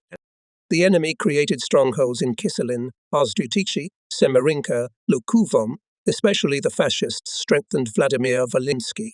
The city was girdled by several trenches, covered by continuous minefields and wire barriers. In front of our battalion, the Hitlerites' front line was on the eastern outskirts of Kiselin, the northern outskirts of Semerinka settlement and Shchinok colony, and consisted of 2 or 3 trenches with engineering barriers and protected by artillery and mortar fire. Its second strip, the so-called line of Prince Eugene, stretched along the western bank of the Turia River. According to the prisoners, it was the main line. Here, under the cover of engineering structures, the enemy hoped to withdraw, if required by the situation, parts of the first, to avoid unnecessary losses. The third line of defence ran along the western Bug River. Its equipment was not yet finished. The enemy rear units were doing engineering work here. The time of the offensive was approaching. Listening to reports from the fronts, we sincerely rejoiced. Following the Leningrad and Karelian fronts, the First Baltic and 3 Byelorussian fronts went on the offensive. Our troops in Belarus defeated the Vitebsk and Orsha groups of the enemy, forced the Berezina River, and on July 3 captured the capital of the Republic, the city of Minsk. When looking at the map, one could not help but notice that on this section of the front there was a huge gap, which the German fascist command was unlikely to be able to patch. In the 10th of July, the division headquarters held a meeting of officers, up to and including the company commander. The command was interested in our readiness to break through the enemy defences, and we were briefed on the latest orders of the Corps headquarters and intelligence data. The day before, the battalion conducted a reconnaissance by a rifle company. Several days in a row we observed the behaviour of the Germans. We found that after lunch they, as a rule, leaving in the first trench duty shifts, went to the dugouts to rest. Even the storks, whose nest was miraculously preserved on the top of a tree between the first and second enemy trenches, calmed down. This time we decided to use for the operation. Reconnaissance by combat has entered into the practice of combat operations of troops. Complex in organization, difficult in execution, it was associated with losses of personnel. But before the offensive, it was necessary to know the enemy's fire system, its engineering structures, the presence of forces. Therefore, the command consciously made some sacrifices for the successful fulfillment of the upcoming task. Commanders, of course, sought to minimize losses and used for this purpose all ways and opportunities. This time we managed to conduct reconnaissance almost without losses. The Germans were used to the fact that we started fighting, as a rule, in the morning, and here the guns hit them in the afternoon. Following the artillery attack, the infantry attacked. While the enemy came to his senses, the 5th Company reached his trench. Prisoners were taken samples of weapons. The fascists had to open fire from the depths, which allowed us to identify a lot of new firepower in the enemy defences. My success pleased me also because this combat reconnaissance was the first in my position as a combatant. The reconnaissance group, headed by Sergeant Volkov, brought valuable information from behind the front line. In front of us are still facing parts of the 72nd Infantry Division, said in his speech at the meeting Colonel Abashev. The enemy is not particularly active, according to the prisoners. The fascists are concerned about the situation in Belarus, although their command is trying to keep the personnel in ignorance of the new defeat, sending positive reports to the unit. But the truth cannot be hidden. Soldiers' telegraph brings news that willingly or unwillingly demoralize the personnel. Fyodor Fedorovich coughed, looked at us and continued. I can see from your faces that you are satisfied with the current situation. I won't hide it, it pleases me too. However, this in no way gives us the right to calm down. The enemy, by virtue of his diligence, German punctuality in the execution of orders, and they, as you know, one is stricter than the other, will fight seriously. Hence the conclusion. We should not count on easy success. We need to continue to seriously prepare for the upcoming battles, aim at the subordinates. Then Colonel Abashev introduced us to the commanders of attached and supporting the division of parts and units, dwelled on the organization of interaction, providing fire joints and flanks, anti-aircraft cover. In recent days it has intensified its actions, whether it was flights to reconnoiter the depth of our defenses, or whether the German command drew conclusions from the Belarusian operation, where it did not detect the concentration of Soviet armies in time. Sikamdiv Danilovsky in general terms familiarized us with the upcoming combat task, then dwelled on the preparation of assault squads. Understand, comrades, the enemy defense, which we have to break, saturated with firepower, various kinds of engineering structures. Without direct fire guns, sappers' rifle units will be difficult to cope with the tasks. That is why it is important to continue to put together assault squads, to ensure that shooters, artillerymen, sappers with half a word understood each other and acted as a well-oiled mechanism. The head of the political department demanded further strengthening of party political work in order to develop an offensive spirit in the personnel. Here I met the head of the operational department, Major Rumiantsev.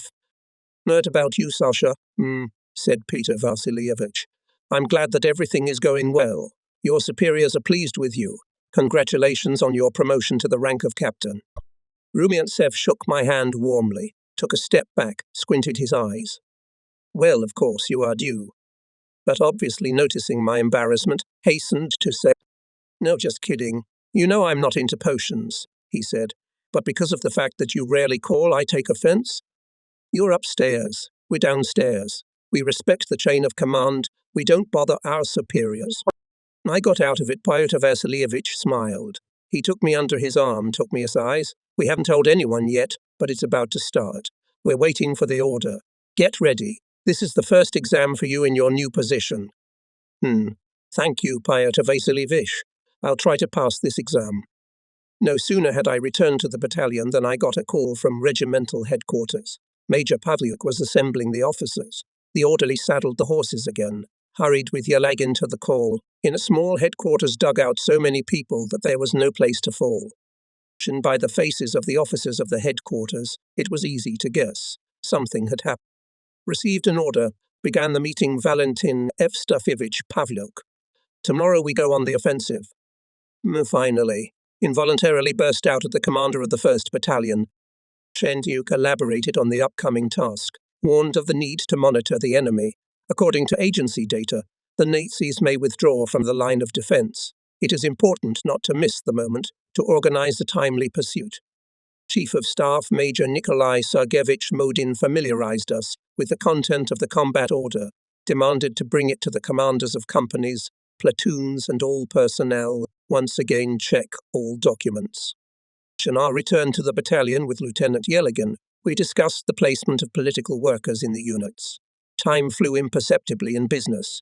Sometime after midnight I came out of the dugout and breathed in the cool air with pleasure. There was an amazing silence.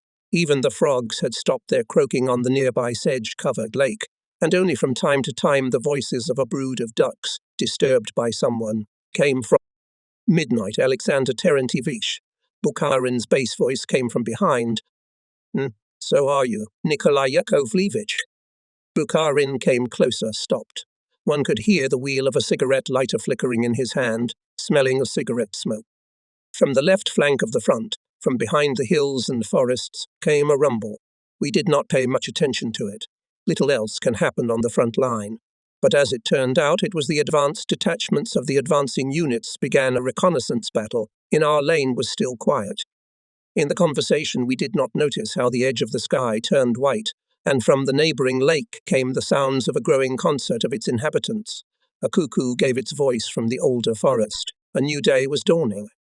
In the meantime, breakfast came. Messengers ran from the battalion headquarters to the companies.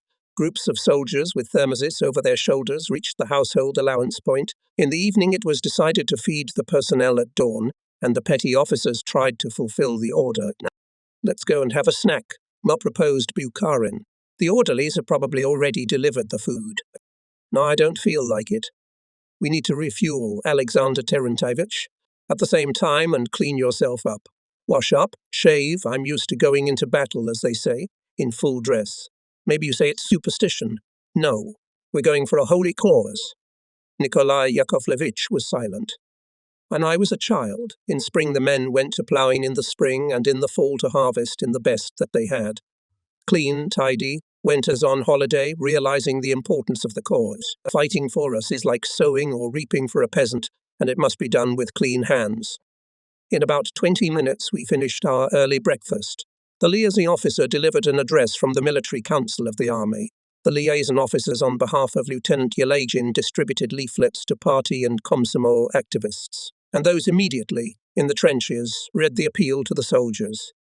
In the meantime, the rumble we had heard in the evening intensified. It grew and grew wider. It was artillery firing on the reconnaissance fire means and reserves of the enemy, called the regiment commander. "Scouts report. The enemy began to withdraw. What do your observers report?" "We haven't found anything yet, Comrade First. I'll clarify it. I'll clarify, but also get ready for pursuit.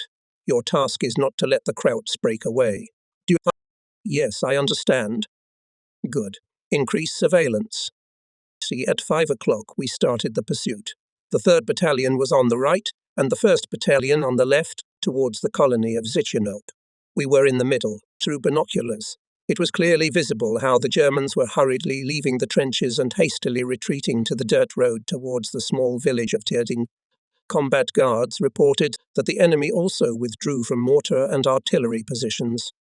"Why the hurry?" Captain Okremenko raised his eyebrows in surprise. "It's not like the Germans. Usually they cling to every line. Something is not right here."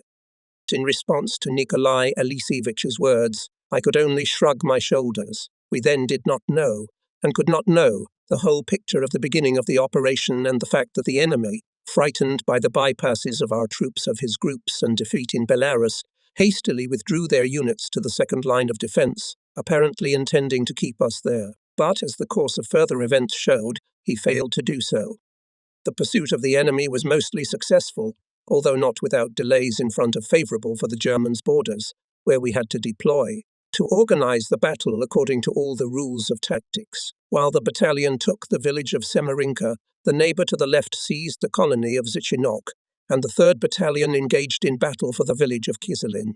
The 8th Company of Senior Lieutenant Grigory Slobodnyuk was the first to break into it, but was forced to lie down under crossfire of rifle and machine guns, and then to retreat completely.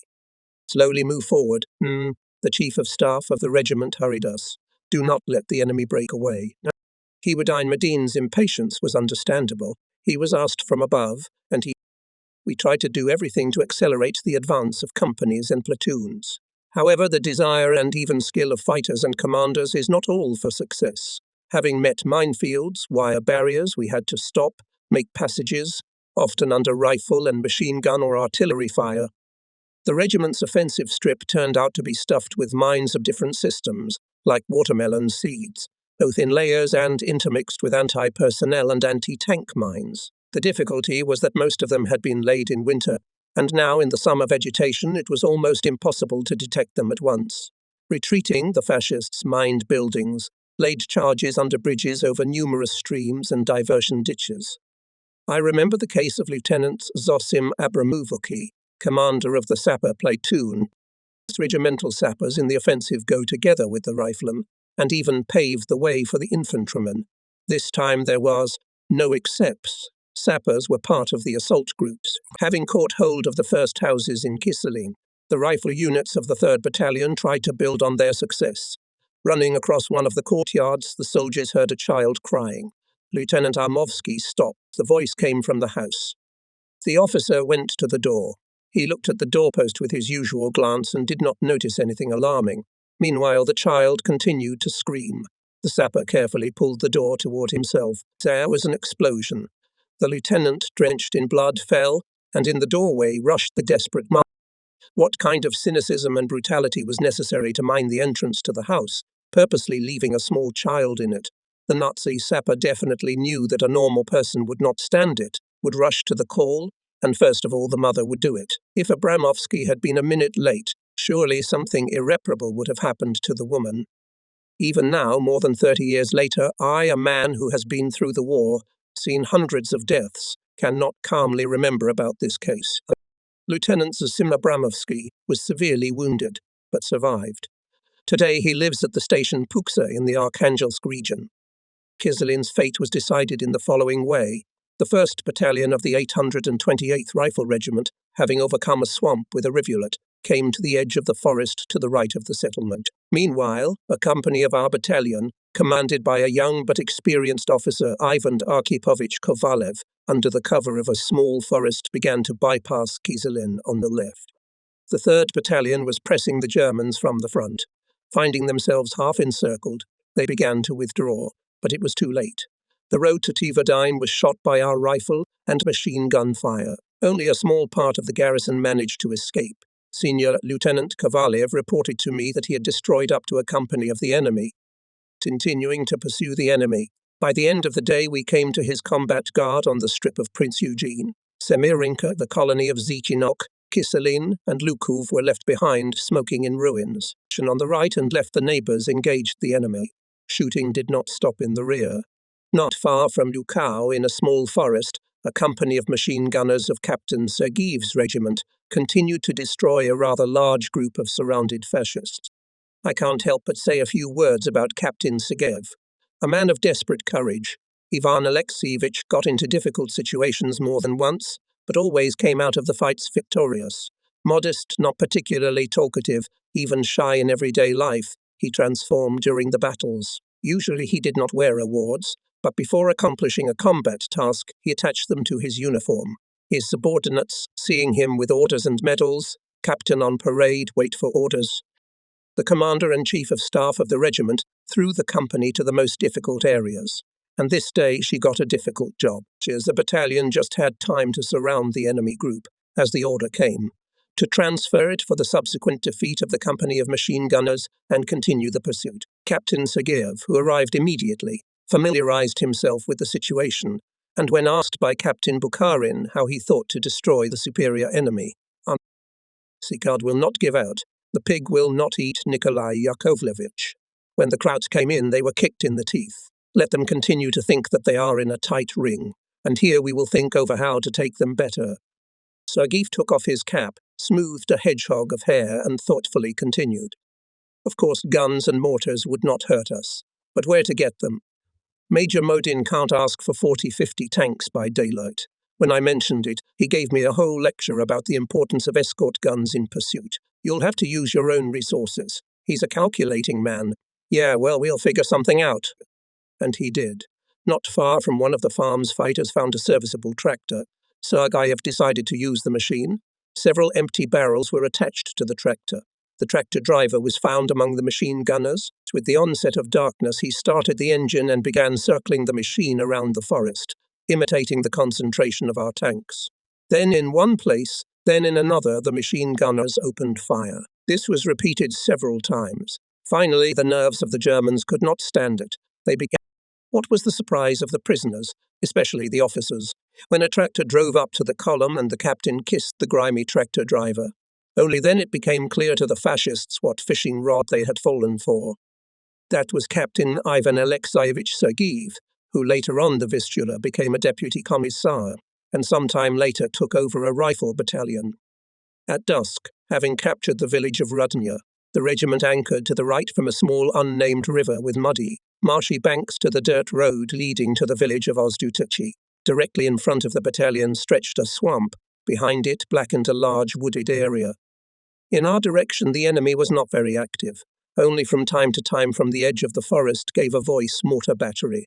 But from the right flank, where the 828th Rifle Regiment of Lieutenant Colonel Nikolai Viktorovich Krasovsky was advancing, came the rumble of battle. The sky was coloured with bizarre zigzags of rockets, tracer bursts of machine guns and machine guns. The company of anti-tank rifles supporting us, followed by mortar and machine gun platoons. Krasovsky have a hard time. Returned from the front line, sympathized with Captain Bukharin. It's not easy. I agreed with him. The scouts from Kovalev have not returned yet. No. Something delayed. Swamp, so they are delayed. I was in the 4th Company when the scout group arrived. You should have seen them pure lions. As Junior Sergeant Yuneshev put it, they've been to the underworld, swamp sludge up to their nostrils, be damned this swamp. When we entered the line, I warned the company commanders about continuous reconnaissance. We were required to do one thing, not to let the enemy stealthily withdraw. From the companies were sent out a reconnaissance group, which were at the front edge of the fascist defence. Groups of the 4th and 6th companies returned. The 5th was delayed.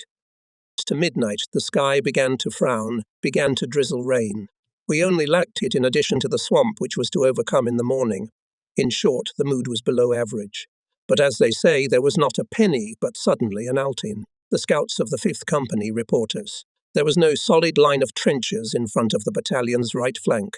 The fascists were engaged in a focal defence. Reporting this to the regimental commander, I suggested under cover of darkness to infiltrate behind the enemy's front line and hit his rear. A good idea, and supported me Major Pavlyuk. But do not hurry, we still have time. I'll contact someone and call you. 20 minutes later the call rang.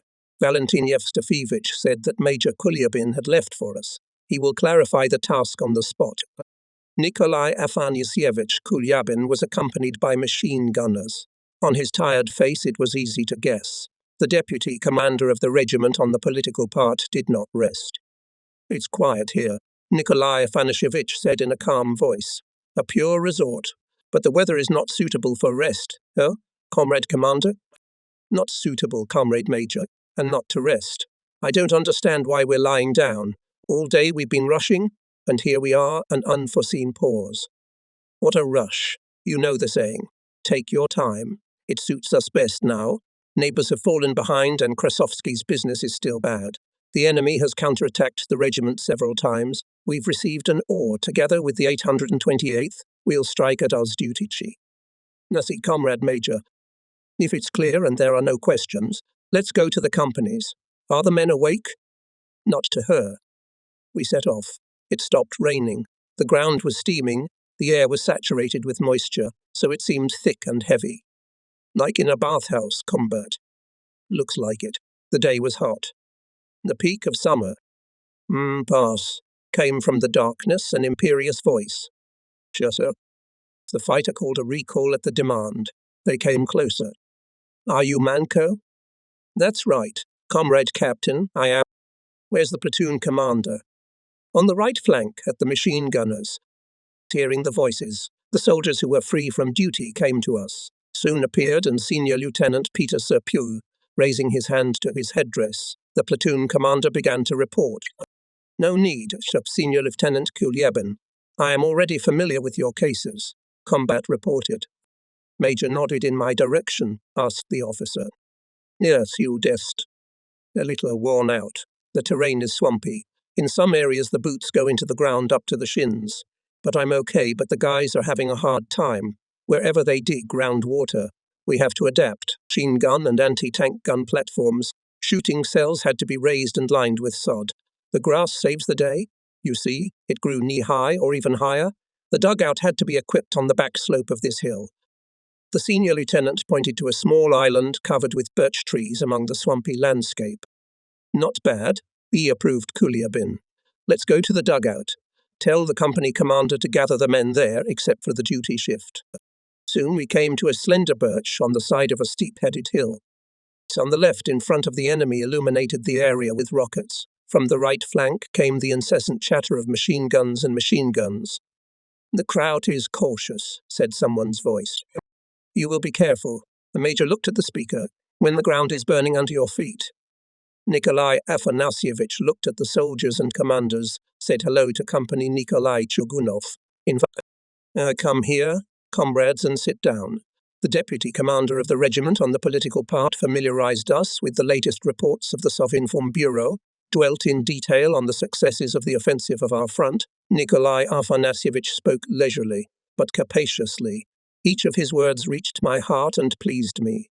It was pleasant to hear that the troops of the front liberated the town of Gorokhov, and the cavalry mechanized group of General Baranov entered into the breakthrough and entered the area of Holonov, forced the Western Bug. Joyful and other news about the rapid advance of our troops.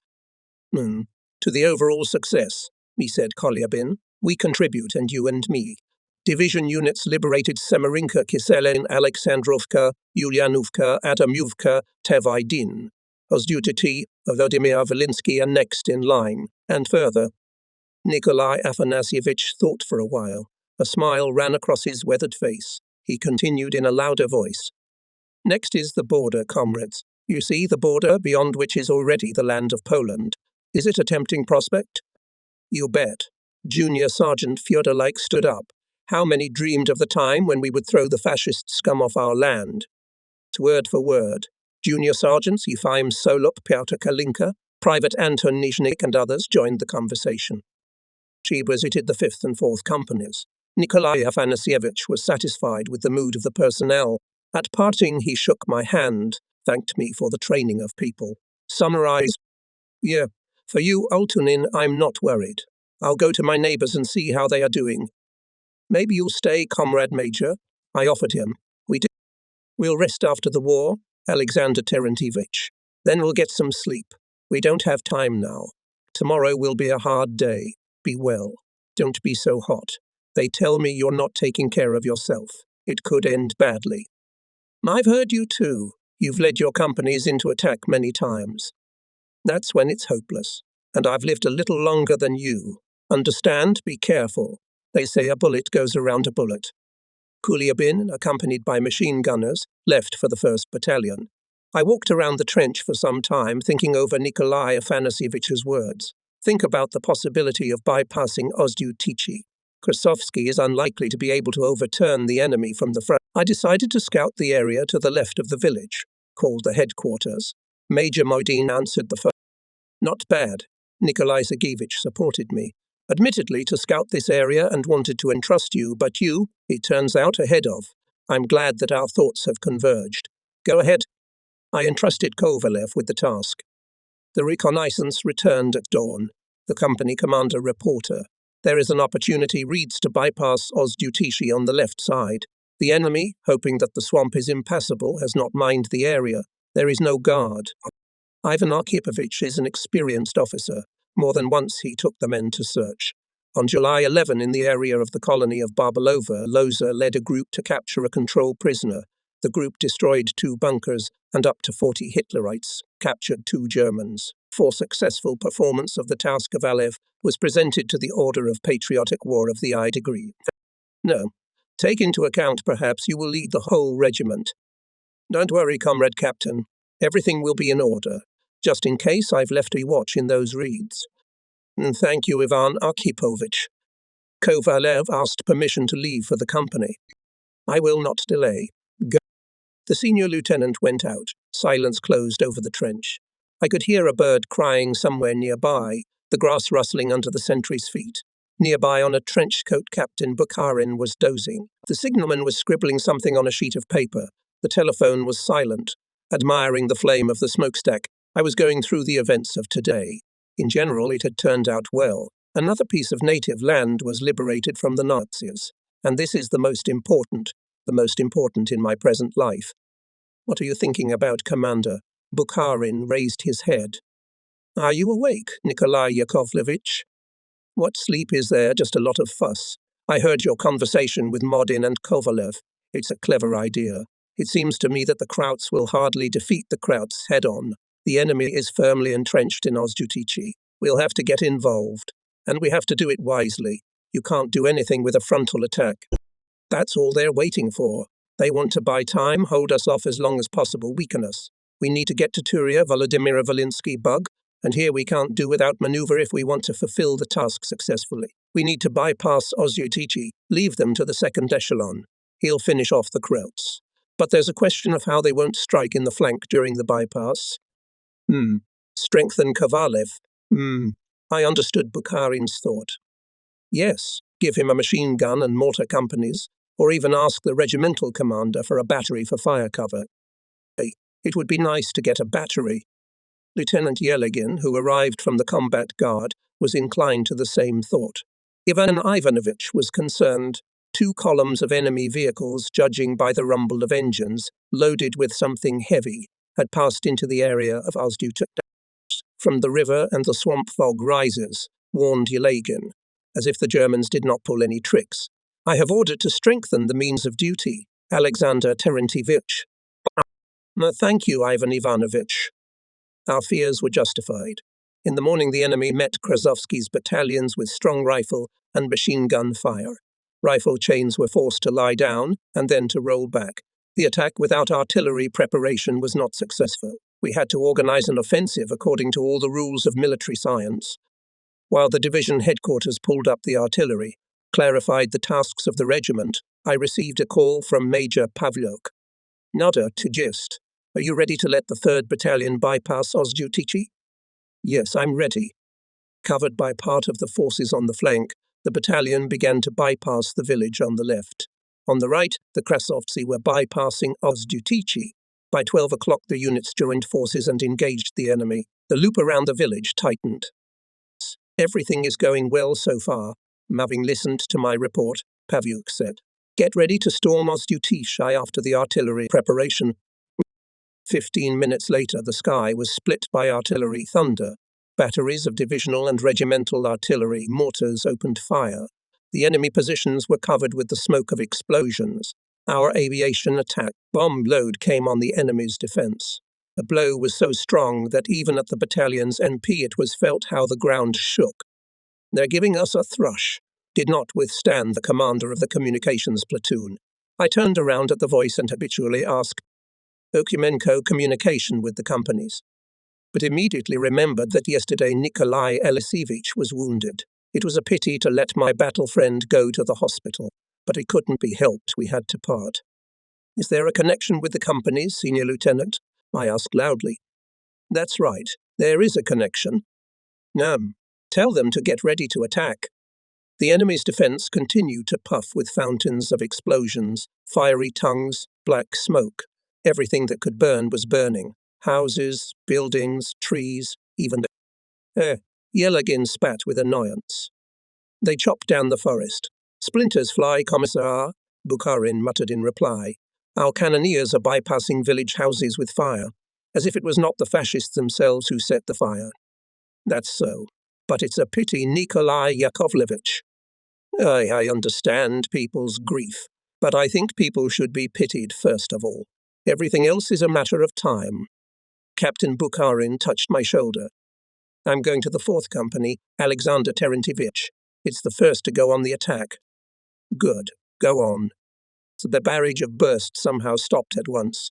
In the ensuing calm, even a firefight in the rear of the Ozdutichi was heard, but it lasted for seconds, no more than that. The telephone rang, rockets burst over our heads. As the telephone wires came the call. Forward to the attack, which was followed by the call that rang through the... It was seen how friendly the soldiers stood up and rushed towards the enemy. They ran without ducking at full height with rifles, automatic rifles, and hand machine guns. The neighborhood was filled with the painfully familiar cry of hurrah, which soon turned into a rolling AAAOAA. But here and there enemy machine guns began to come to life. Short lines of machine gun bursts could be heard, with howling and rumbling volleys of enemy artillery fell on the fighting order of companies. In the air heard the cutting voice of fascist 6-barrel mortars, so not all managed to suppress, burned the consciousness of the thought. But there was no time to ponder.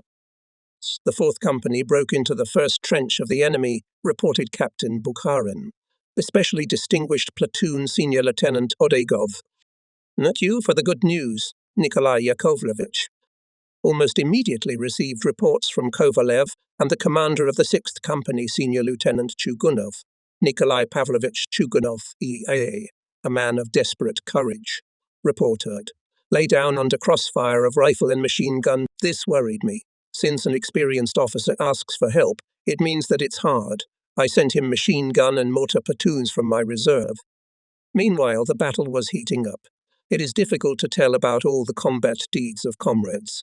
The first to break into Ozdutici was the squad of Sergeant Vasily Bogomaz. The junior commander, in a difficult situation, managed to ensure the advance of the platoon by fire of the squad. Komsomolets Junior Sergeant Fyodor Laik, replacing the out-of-service commander, went with the platoon to the flank of the enemy and blocked the way of Hitlerites' retreat in the direction of the 5th Company's offensive. Private Mercily Rakimov, by fire of the squad, provided advancement of the right flank of the 6th Company. It is impossible not to say a kind word about Privates Nikolai Andriushko, Ivan Klusenko, Ivan Manko, Konstantin Shpirin, Junior Sergeants Alexei Vereshchuk, Anton Zigora, Joseph Ostrinsky, Sergeant Semyon Polyakov, Ivan Yunashev, and many other fighters of the battalion who were honored with government awards for this battle. The battle, having gained strength, rumbled like a mountain collapse along the entire perimeter of the settlement. In the sky, continuously buzzing airplanes. Groups of Junkers struck at the rear of the division, the positions of neighbors. Messerschmitts, sneaking up to the fighting positions of artillery, bombarded them with machine gun fire and escaped as soon as our fighters appeared. At times in the air-tied carousels of air battles, it was difficult to determine at once on whose side the preponderance. But more often, under the friendly cries of the NP communicators, airplanes with the spider swastika fell. The encirclement ring was getting tighter and tighter. Nevertheless, the Nazis continued to resist. Company commanders reporting on the advance noted that, even seeing the hopelessness of their situation, they did not give up. They went mad, reported Captain Bukharin, who had returned to the base. Senior Lieutenant Odegov surrounded a group of Hitlerites in one of the courtyards, offered to surrender, but they started shooting back. We had to throw grenades. Fanatics, that's all. One of the last mobilization, 50 years old. I don't understand anything. What is there to understand, Nikolai Yakovlevich? They're scared, afraid. Not only on the battalion offensive area so desperately fought the Germans. Major Rumyantsev, head of the operations department, called me, asked about the cases. Pyotr Vasilievich. Everywhere the Krots persist. At Krasovsky, Lieutenant Mokut broke into the village before yours, but so far there is no progress. Continue, my godson, to press must not withstand the nerves of the fascists. Meter by meter the companies were approaching the center of the village. Especially distinguished machine gunners, Senior Lieutenant Fyodor Lukyanenko. Having moved forward, they literally did not let Hitlerites raise their heads. Mortars of Lieutenant Vasily Ponomarev helped the rifle companies well. In the midst of the battle, Lieutenant Rubin, the commander of the medical platoon, came running. Usually calm, this time Ivan Dmitrievich was excited. And then, Comrade Captain, the wounded refused to go to the rear. What to do? Now, they refuse. Yelegin was surprised. Yes, they say to the orderlies, after Ozdutici will get better. Yelegin laugh. Ivan Dmitrievich, it's not such a big violation. People are not from the battlefield and go into battle. We'll sort it out later. Rubin did not leave. He was waiting for my answer. The deputy commander said it clearly, Ivan Dmitrievich. There's no time for that now. We need to take Ozdutici. The medic stomped in place, sighed heavily, and hurried off on his own. The battle for the capture of the village of Ozdutici continued. Time had taken away many of its details. Even impassive archival documents could not restore its full picture. Without a continuous encirclement of this Ukrainian village, like a castle, tightly locking the exit to the river Turia, the line of Prince Eugene would have been much more expensive for us. By 14 o'clock, the enemy's resistance began to weaken. Batteries of the fighter anti-tank division came up and shot the enemy's firing points at point-blank range. After another half an hour, Ozdutici fell. The residents began to appear from cellars, vegetable gardens, bushes. Women, old men, children were crying with joy, hugging fighters and commanders. I was called to the outskirts of the village by the regiment commander and ordered, bypassing the enemy, to reach the river Turia and seize a bridgehead on its western bank. Every minute is precious, Captain. Otherwise the enemy will come to his senses. It will be much more difficult. I'm assigning you regimental artillery and mortar batteries. We'll have to force it with improvised means. Valentin Evstafievich shook my hand in farewell. I wish you every success. Commanders and fighters convey my thanks for the decisive actions at the capture of Ozduduti. Distinguished present them for awards. Further events unfolded as follows. Pursuing the retreating enemy, the battalion approached the river. Under the fire of the Nazis, companies began to prepare for forcing. Logs, boards, fences and wattles were used. Riflemen, under the guidance of sappers, knitted rafts, tied dried wood in piles. Artillerymen and mortarmen, having taken firing positions, were firing at the reconnaissance targets of the enemy.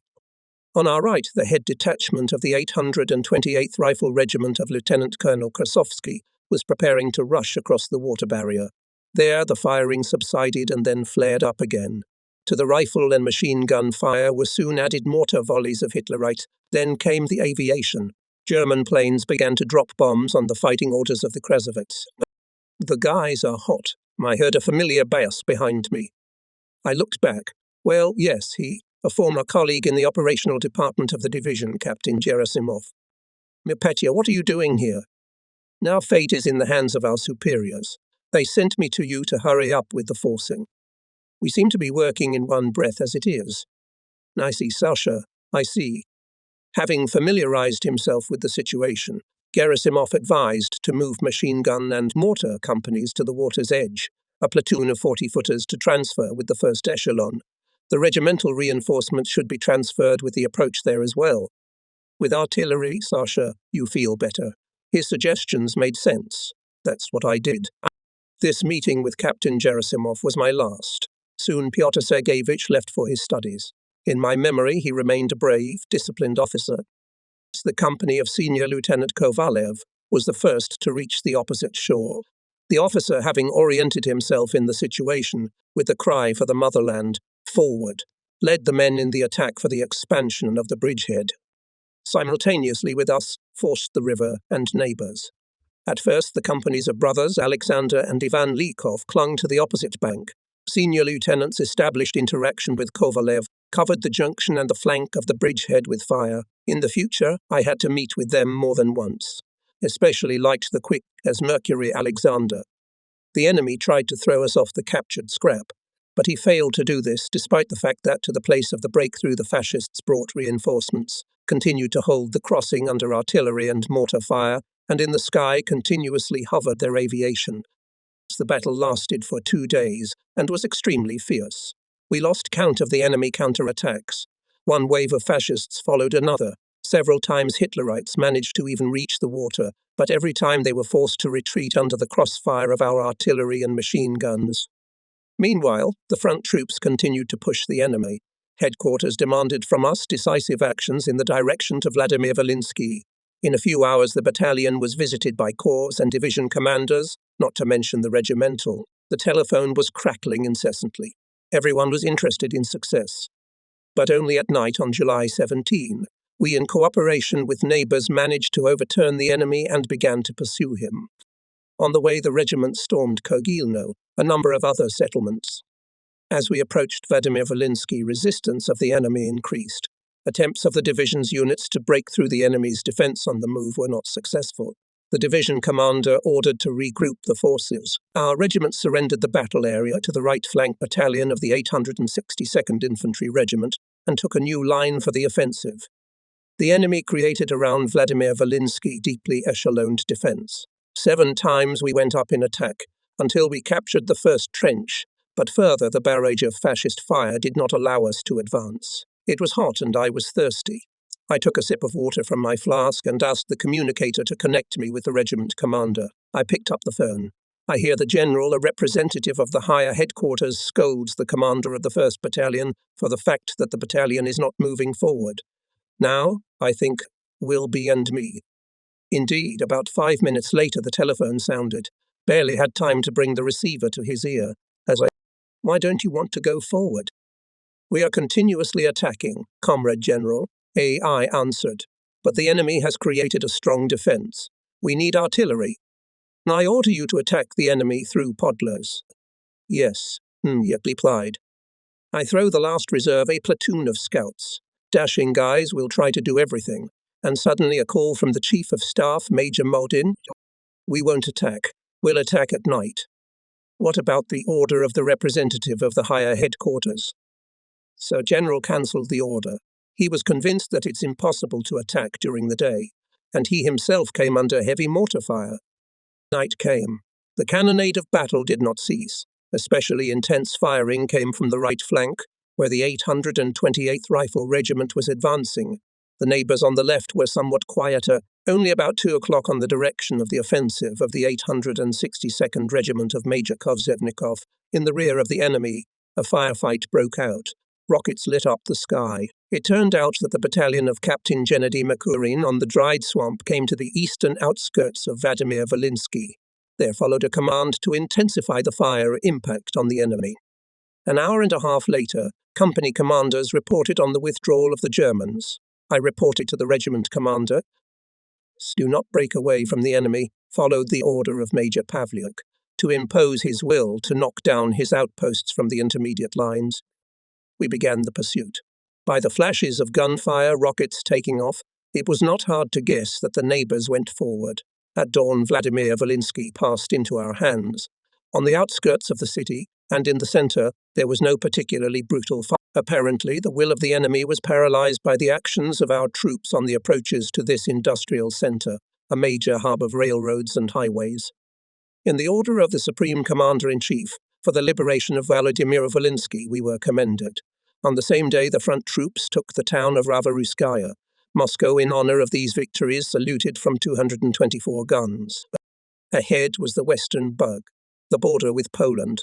On the marches and on the halts, in the trenches, in the short lull between battles, sleepless nights at the front, we dreamed of the day when we would throw out the fascist scum from our land. We swore it to our comrades who had fallen in battle, and that day came. A joyful, long-awaited day. Never forget the happy smiles of soldiers, sergeants, officers. I remember how Lieutenant Maligin, the battalion commander, came up to me on the march and shouting especially noticeably, "The guys can't wait to go to the border." Kilometers 20 swept today, and with reluctance met the last break. I was in Kovalev's company. No sooner had we smoked a twist than the soldiers themselves began to rise, saying, "We'll finish it afterwards at the border, and at the same time we'll take a drink of water from the Western Bug." "That's what they are, Commander." "I know, Vasily Fedorovich. I'd like to see the Western Bug sooner myself, my dear party secretary." Beating the enemy resistance, the division continued to advance. Forward detachments of the 828th and 862nd Regiments, accompanied by batteries of the 418th Separate Fighter Anti-Tank Division of Major Vasily Nikolaevich Gorshkov, now and then came into contact with the enemy. Short but fierce firefights broke out.